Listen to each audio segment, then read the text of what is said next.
बिंदु ज्ञात कीजिए जो इन दोनों बिंदुओं ए 6,5 और बी है -4,3 दोनों से समान दूरी पर हो। तो प्यारे बच्चों y अक्ष पर बिंदु है, माना, ठीक है, माना बिंदु प्यारे बच्चों y अक्ष पर कोई भी बिंदु होता है उसका x निर्देशांक 0 होता है। तो प्यारे बच्चों माना y अक्ष पर बिंदु अपन p ले लेते हैं प्यारे बच्चों, आपका उसका x निर्देशांक 0 होगा, y निर्देशांक हमें नहीं पता है तो हम 0, y मानेंगे। तो माना y अक्ष पर बिंदु p 0, y समदूरस्थ यानी समान दूरी पर है। ऐसा क्वेश्चन जो मैंने y अक्ष पे करवा रहा हूं x अक्ष वाला भी आ सकता है। तो प्यारे बच्चों y अक्ष पर बिंदु है p जिसके निर्देशांक 0, y क्यों लिए हैं बच्चों, क्योंकि y अक्ष जो होता है उस पर हमेशा भुज x निर्देशांक 0 होता है, ठीक है। तो y अक्ष पर बिंदु p है जिसके निर्देशांक 0, y है, जो कि इन दोनों बिंदुओं से समदूरस्थ सवाल में दिया हुआ है। चित्र के माध्यम से बता देता हूं, ये बिंदु p है जिसके निर्देशांक 0, y ले रहे हैं अपन, क्यों, क्योंकि x अक्ष पर है तो इसका भुज यानी x निर्देशांक तो 0 होगा। अब y निर्देशांक में कहां है, ऊपर है नीचे हमें नहीं पता है, तो y निर्देशांक की जगह केवल मैंने y लिया है। अब बच्चों आप देखिए इसका a बिंदु जो है इसका निर्देशांक है 6,5 और b बिंदु का निर्देशांक क्या है बच्चों -4,3 है। अब आपको क्या दी, दोनों दूरियां बराबर दे रखी है, ठीक है। तो पहले आप दूरी सूत्र लिखो। दूरी सूत्र आप जानते हो क्या होता है, दूरी सूत्र d बराबर होता है √x2 - x1 का whole square plus y2 - y1 का होल स्क्वायर, ये होता है दूरी सूत्र। तो दूरी सूत्र d बराबर ये होता है, हमें कौन सी दूरियां बराबर दी गई है, pa दूरी और pb दूरी आपको बराबर दे रखी है। ये दोनों दूरियां p से a की दूरी और p से b की दूरी बराबर दी है, तो आपको इन दोनों के बीच दूरी सूत्र लगाना है, इनके बीच भी दूरी सूत्र लगाना है, ठीक है बच्चों।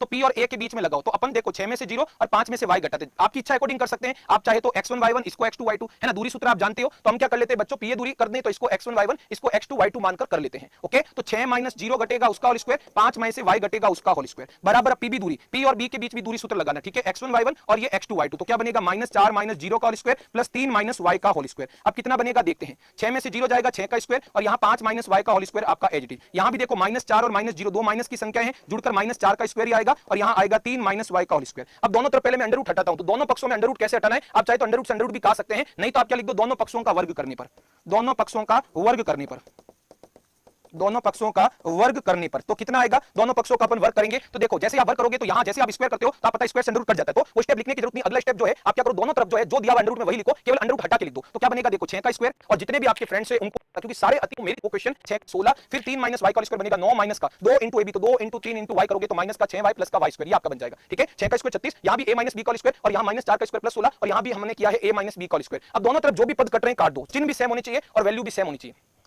प्लस y स्क्वायर दोनों तरफ पे कट गया और कुछ कट रहा है अभी नहीं कट रहा है, तो 36 और 25 को जोड़ो, 6 और 5 11, 1 हासिल 5 और 1 6 हो जाएगा, 61 माइनस का 10y और प्यारे बच्चों 16 और 9 हो गए 25 माइनस का 6y। अब देखिए हम क्या करते हैं, ये जो माइनस का 10y छोटा है, माइनस का 6y बड़ा है, माइनस के 10y को उधर भेजते हैं, तो माइनस 6y प्लस का 10y और प्लस का 25 उधर भेजते हैं, 61 माइनस 25, तो 11 में से 5 गए 6 और यहाँ 5 में से 2 गए 3 और यहाँ 10 में से 6 जाएंगे तो 4y बचेगा, तो y का मान क्या होगा 36/4 यानी y का मान 9 आएगा। यही आया सभी बच्चों के पास, y का मान 9 आएगा। यहाँ हमने देखो माइनस का 10y हमने उधर भेज दिया तो माइनस 6y पहले से आरएचएस में उधर गया तो प्लस का हो गया, 10 में से 6 गए 4y और यहाँ प्लस के 25 को उधर भेज दिया, 61 में से 25 घटे तो 36, तो y का मान 9 आ गया है। अतः प्यारे बच्चों बिंदु के निर्देशांक क्या होंगे जो हमें चाहिए, बिंदु के निर्देशांक, ठीक है। तो हमने उस बिंदु के निर्देशांक क्या माने थे बच्चों, बिंदु के निर्देशांक हमने बच्चों 0, y माने, क्योंकि हम जानते हैं x अक्ष पर y निर्देशांक आपका 0 होता है।